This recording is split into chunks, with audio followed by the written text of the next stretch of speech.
Hello दोस्तों, आज हम लोग इस लेक्चर में मूल मात्रक की परिभाषा पढ़ेंगे। मूल मात्रक, इसके पहले वाले वीडियो हम लोग पढ़ चुके हैं कि 7 मूल मात्रक होते हैं। उन सातों मूल मात्रक की परिभाषा को आज जान लेते हैं, जानना ज़रूरी है। तो इसलिए पहला देखते हैं मानक मीटर। तो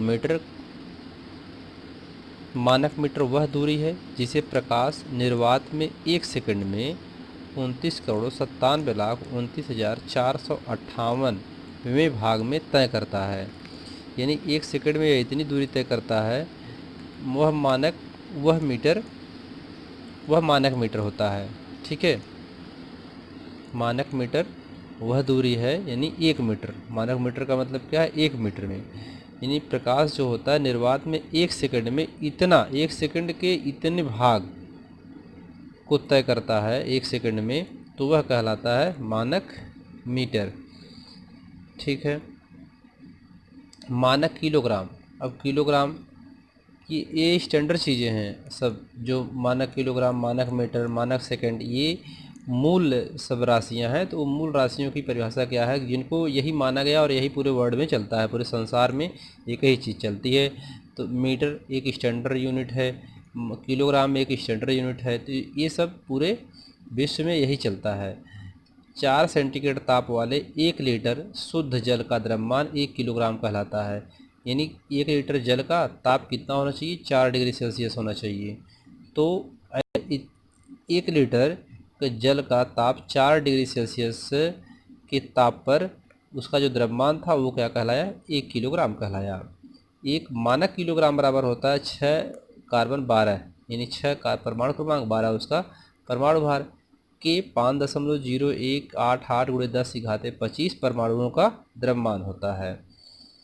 मानक सेकंड, 1 सेकंड वह समयांतराल है जिसमें परमाणु घड़ी यानी एटॉमिक क्लॉक में सीजियस 133 परमाणु, सीजियस 133 ये धातु है, 133 परमाणु क्रमांक है उसका, का इतना बार यानी 9,19,26,31,770 बार कंपन करता है, तो वह मानक सेकंड कहलाता है। ठीक है, तो मानक सेकंड होता है सीजीएस, यानी परमाणु घड़ी जो होती है वह इतनी बार कंपन करती है, सीजीएस 133 परमाणु का।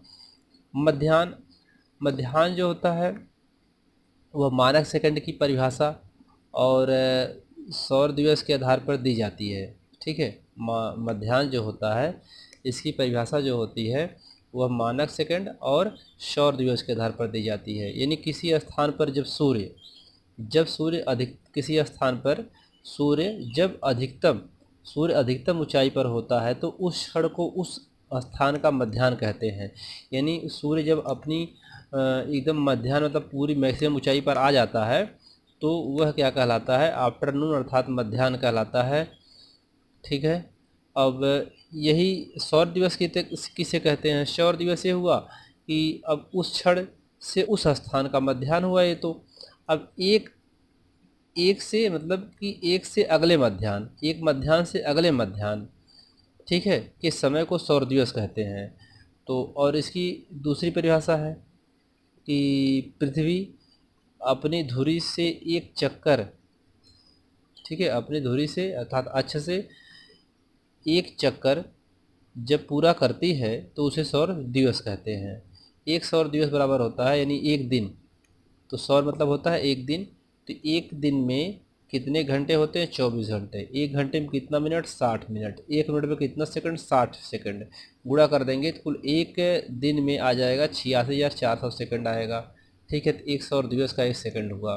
ठीक है, यानी सौर दिवस का मान पूरे वर्ष नियत रहता है। सौर दिवस का मान पूरे वर्ष में नियत रहता है तथा प्रतिदिन बदलता रहता है। मान उसका नियत रहता है। सौर दिवस का मान पूरे वर्ष नियत नहीं रहता तथा यह प्रतिदिन बदलता रहता है। ठीक है, पूरे वर्ष में सौर दिवस के समय योग करके वर्ष भर के दिनों की संख्या 365 से भाग देने पर एक सौर दिवस का औसत अथवा माध्य समय प्राप्त हो जाता है, जिसे माध्य सौर दिवस कहते हैं। यानी पूरे वर्ष में सौर दिवस, कुल कितने सौर दिवस होते हैं? 365 सौर दिवस होते हैं एक वर्ष में। तो उसको हम लोग सौर दिवस से क्या करते हैं? 1 सेकंड के मध्याह्न से भाग कर देते हैं। तो उसका जो माध्य समय होता है तब उसमें से सौर माध्य दिवस उसे कहते हैं। यानी इसमें जो पूरा संपूर्ण वर्ष जो होता है पूरे वर्ष का, वो सौर दिवस के समय का योग करके वर्ष भर के दिनों की संख्या से भाग दे देते हैं, तो उसमें सौर दिवस अर्थात माध्य समय प्राप्त हो जाता है, जिसे हम लोग सौर दिवस कहते हैं। अब माध्य सौर दिवस का 86,400वां भाग 1 सेकंड कहलाता है।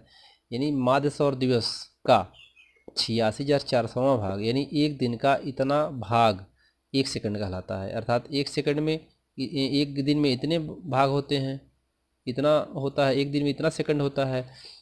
तो एक दिन में इतना सेकंड, 1 सेकंड में कितना दिन होगा? 1 बटा इतना।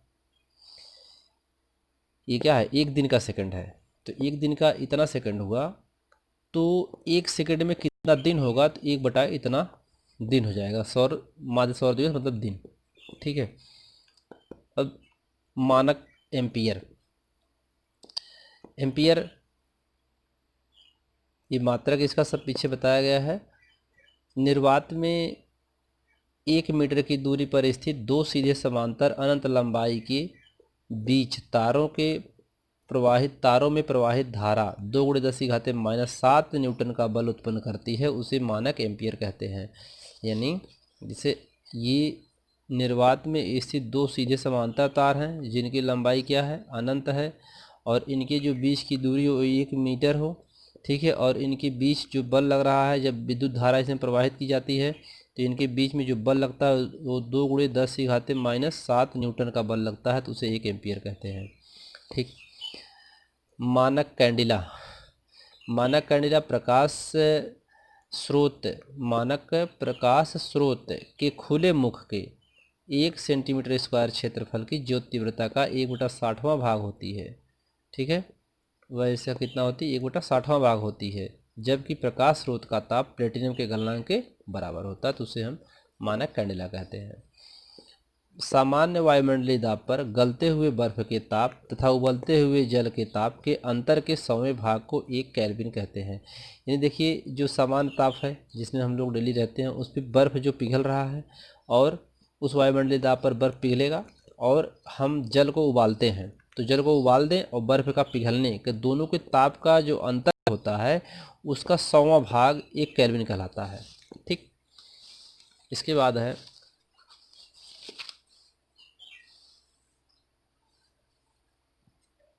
मानक मोल ये केमिस्ट्री में आता है। 1 मोल किसी पदार्थ की वह मात्रा है जिसमें मूल अवयवों की संख्या उतनी ही है जितनी 6 कार्बन 12 के अर्थात 0.012 किलोग्राम के कार्बन परमाणुओं की संख्या होती है। यानी 1 मोल क्या है? 1 मोल कार्बन के 6 कार्बन 12 के इतने किलोग्राम के कार्बन परमाणुओं की संख्या होती है, तो वह उसका 1 मोल होता है। अब व्युत्पन्न राशियाँ तथा व्युत्पन्न मात्रक। अब व्युत्पन्न राशियाँ किसे कहते हैं? व्युत्पन्न राशियों की जो राशियाँ होती हैं उसका जो मात्रक होता है, व्युत्पन्न राशि जो मात्रक होता है उसे व्युत्पन्न मात्रक कहते हैं। तो व्युत्पन्न राशियाँ किसे कहते हैं? वे भौतिक राशियाँ जो मूल राशियों की सहायता से प्राप्त की जाती हैं व्युत्पन्न राशियाँ कहलाती हैं। ठीक। तो व्युत्पन्न राशियाँ किसे कहते हैं? कि जो मूल राशियाँ क्या हैं? लंबाई है और समय है, द्रव्यमान है, ये सब मूल राशियाँ हैं। एम्पियर है, जो तीव्रता है, ये सब मूल राशियाँ हैं। तो वो मूल राशियों की सहायता से जो मात्रक प्राप्त करेंगे वो क्या कहलाएगा? व्युत्पन्न मात्रक कहलाएगा। अर्थात व्युत्पन्न राशियाँ क्षेत्रफल, आयतन, बल, दाब, चाल आदि व्युत्पन्न राशियों के मात्रक व्युत्पन्न मात्रक कहलाते हैं। व्युत्पन्न राशियों के मात्रक जो व्युत्पन्न राशि के मात्रक होंगे वही व्युत्पन्न मात्रक कहलाते हैं। अभी जैसे चाल बराबर क्या होता है? चाल बराबर होता है दूरी बटा समय। अब चाल का मात्रक पूछ रहा है क्या होगा? दूरी का मात्रक क्या होता है? मीटर। समय का मात्रक क्या होता है? सेकंड। इसको ऐसे लिखिए, या इसको मीटर इंटू सेकंड इनवर्स लिखिए, या इसको ऐसे लिखिए मीटर प्रति सेकंड लिखिए।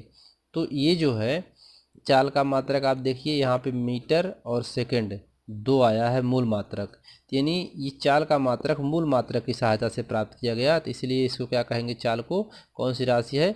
व्युत्पन्न राशि है, और ये इसका मात्रक व्युत्पन्न मात्रक कहलाता है। तो ऐसे क्षेत्रफल बराबर क्या होता है? लंबाई गुणे चौड़ाई। लंबाई L होता है, चौड़ाई B होता है। तो लंबाई का मात्रक मीटर होता है, जानते हैं। चौड़ाई भी लंबाई में आता है, इसलिए मीटर, मीटर गुणे मीटर स्क्वायर हो गया, वर्ग मीटर हो गया। आयतन लंबाई गुणे चौड़ाई गुणे ऊंचाई, ये सब लंबाई में आते हैं, इसलिए इसका मीटर क्यूब हो जाएगा। वेग का विस्थापन बटा समय अंतराल, विस्थापन लंबाई में आता है, इसलिए मीटर, समय अंतराल समय का मात्रक सेकंड, मीटर पर सेकंड या मीटर इंटू इनवर्स।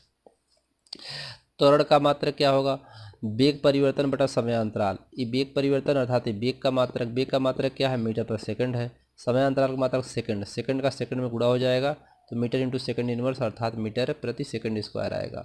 घनत्व का मात्रक द्रव्यमान बटा आयतन होता है। द्रव्यमान का मात्रक किलोग्राम, आयतन का मात्रक मीटर क्यूब होता है, मीटर क्यूब होता है। तो किलोग्राम प्रति मीटर क्यूब इसका मात्रक हो गया। बल का मात्रक द्रव्यमान गुणित त्वरण, द्रव्यमान का मात्रक क्या होता है, किलोग्राम होता है, और त्वरण का मात्रक मीटर पर सेकंड स्क्वायर होता है, तो kilogram into metre per second square इसका मात्रक हो गया। ठीक है, आगे है कार्य का मात्रक। तो कार्य का मात्रक होता है बल गुणे विस्थापन। कार्य बराबर क्या होता है, बल गुणे विस्थापन। बल का मात्रक न्यूटन, विस्थापन का मात्रक मीटर, तो न्यूटन इंटू मीटर या जूल भी कहते हैं इसको। ठीक है, या इसकी जगह आप ये भी लिख सकते हैं kilogram into metre per second square into metre, तो मीटर क्यूब हो जाएगा, kilogram into metre, kilogram metre square in per second square हो जाएगा। ठीक है, तो इसमें शक्ति का मात्रक कार्य बटा समय होता है। कार्य का मात्रक जूल, समय का मात्रक सेकंड, जूल पर सेकंड या वाट भी होता है। ठीक है, अब पूरक राशियाँ तथा पूरक मात्रक, ये पूरक राशियाँ, ये इनका जो उत्पत्ति हुई बाद में इनको खोजा गया, मूल मात्रक पहले खोजे गए थे, ये मात्रक बाद में खोजे गए, इसलिए इसको पूरक मात्रक बोला गया। इनके पूरक मात्रक समतल कोण रेडियन होता है इसका मात्रक, घन कोण स्टेरेडियन होता है। इसको हम लोग आगे थोड़ा विस्तार से अगले टॉपिक में पढ़ेंगे। धन्यवाद।